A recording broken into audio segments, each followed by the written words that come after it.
This is the best Christmas ever. Go ahead, ignore the title of my movie.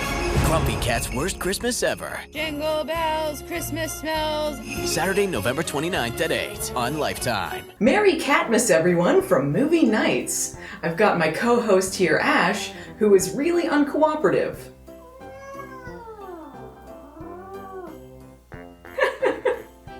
She's having none of this. Come here. Come here, you. You want to review Grumpy Cat Christmas with me? Nothing. Man, that sure is gonna make a great title card, though. Okay, so, I did a Christmas poll to see what movie you guys wanted to see me review on Meow-vie Nights this December, and the winner was Grumpy Cat's Worst Christmas Ever. Welcome to Grumpy Cat's Worst Christmas Ever, the movie! You don't have to watch it, but I know you're going to. Anyway, our terrible story begins here. This has just become this phenomena that I did not expect from an internet meme. It's got merchandise everywhere. I saw not one, but 2 knockoff Grumpy Cat costumes for Halloween in Party City this year. 2. Irate feline and angry pussy. Anyway, they made a Christmas movie about the Grumpy Cat meme. And it's a Lifetime movie. What does it take to get through to you?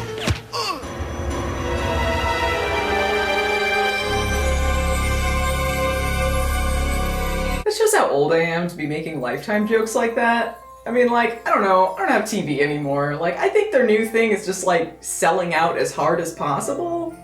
So anyway, if Grumpy Cat the movie seems like a stupid idea, it is! Another Mademoiselle Grumpy Cat? Oui, just keep them coming until I pass out. But, I gotta be fair here. If I was gonna make a Grumpy Cat Christmas movie, this is pretty much what I'd make.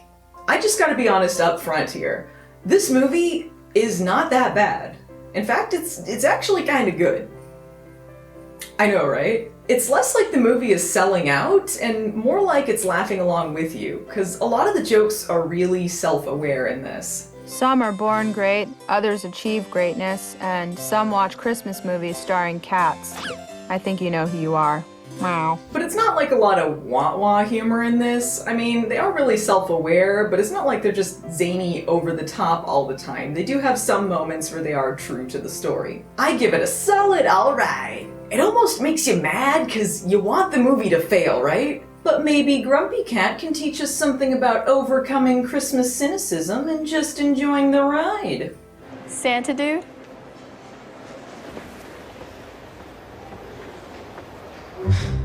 I can see you right there. No, you can't. Yes, I can. No, it's not me. I'm magical. Dumb.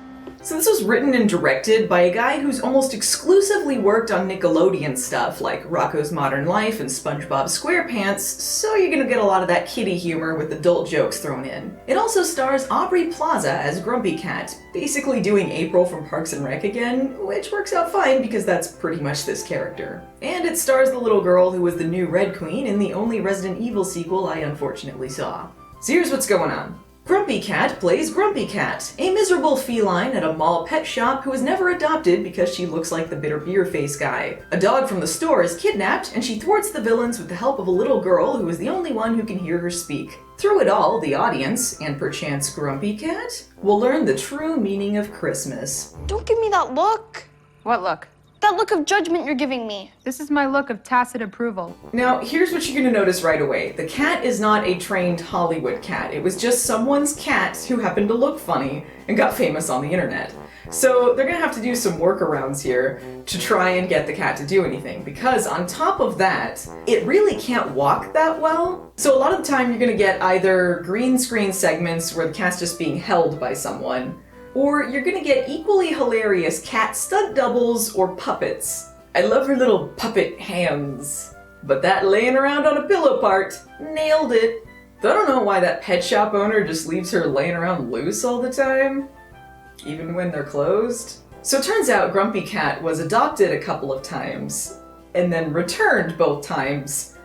I guess just because she looks grumpy?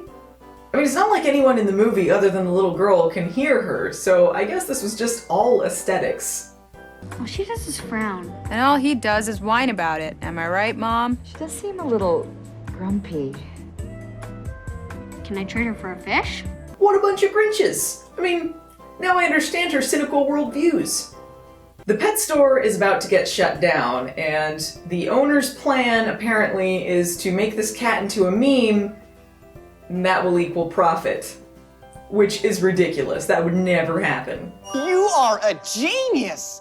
Like any of that would really happen. The movie makes the joke for me.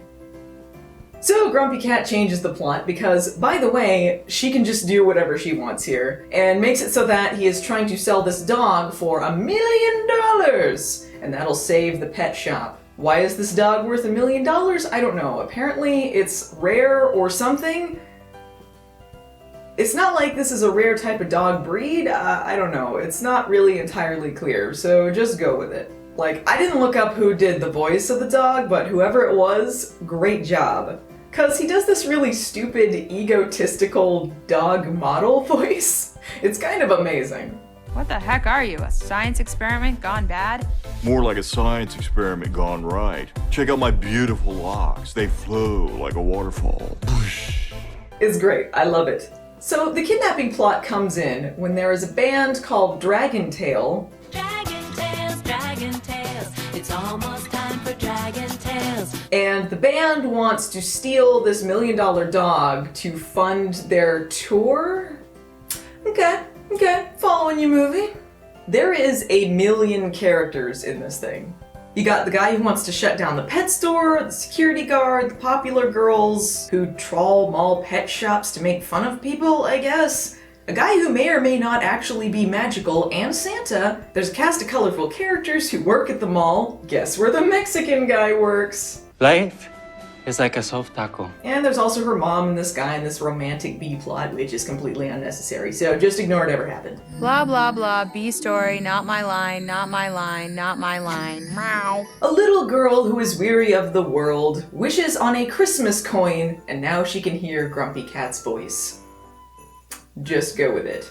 So the band guys come to the mall and they steal this $1 million dog. Very easily, by the way. I mean, you would think after they had all of this press about it, this $1 million dog that's gonna save this store, that they would have upped the security a little bit. So Grumpy Cat and this little girl are worried about the store closing. And they have this graphic fantasy scene of Grumpy Cat getting gassed? This is way too dark. No! So they decide that they're gonna go after these criminals, and they have this Home Alone-esque chase scene through the mall, which is gonna take up a good bulk of the movie. But honestly, it's got some really funny gags in it. So sorry to interrupt. We may be taking some creative license with what actually happened here. Get out of here, British Grumpy Cat! So it turns out the security guard is in on it. You could probably guess why, something to do with greed, whatever. We don't have to go into details. I'm not sure why he doesn't know about this $1 million dog in the mall he works at that's been getting a lot of press, because he seems surprised that this is what the bandmates were going after. And he threatens to put Grumpy Cat in a trash compactor? I'm gonna give you 3 seconds to tell me where those keys are, or I'm gonna put the kitty cat in the trash compactor. That's not even the best amount of violence against this cat in this movie. Like, there's a shot where it's just shooting through the air. It's amazing. I love that they have a fake ending where the bad guys win.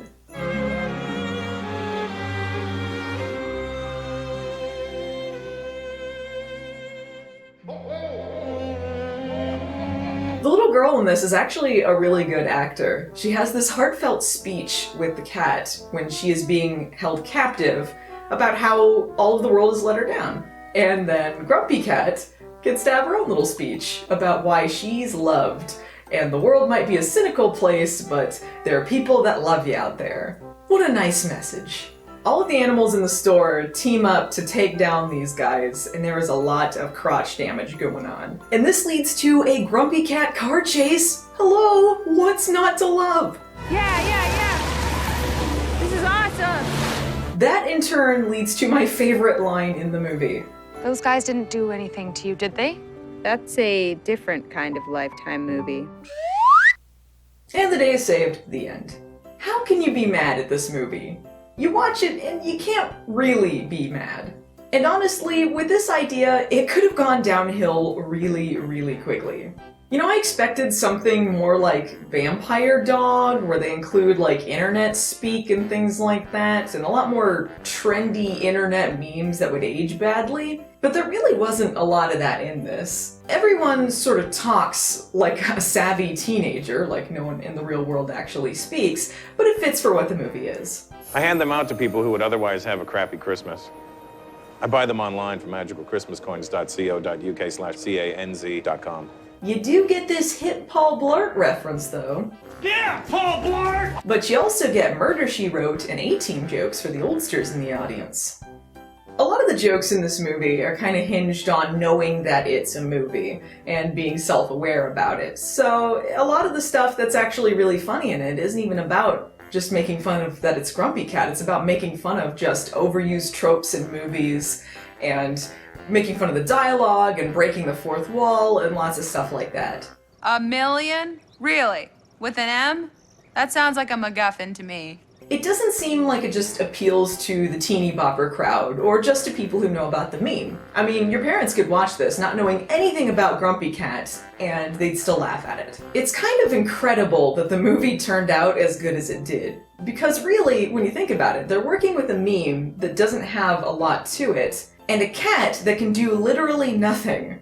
So if you want to have a laugh, I think you should check it out and not just dismiss it because of what the idea is, because it actually is pretty funny. So check it out and have a grumpy Christmas, everyone.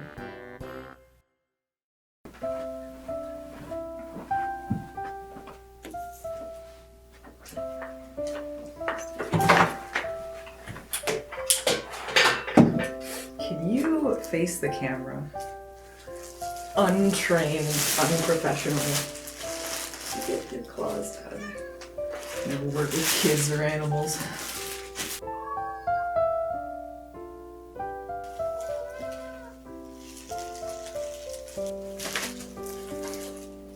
Oh, where do you think you're going, huh?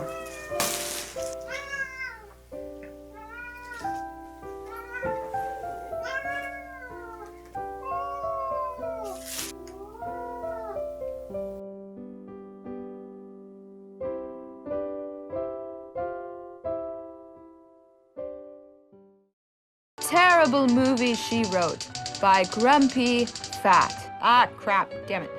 Never mind.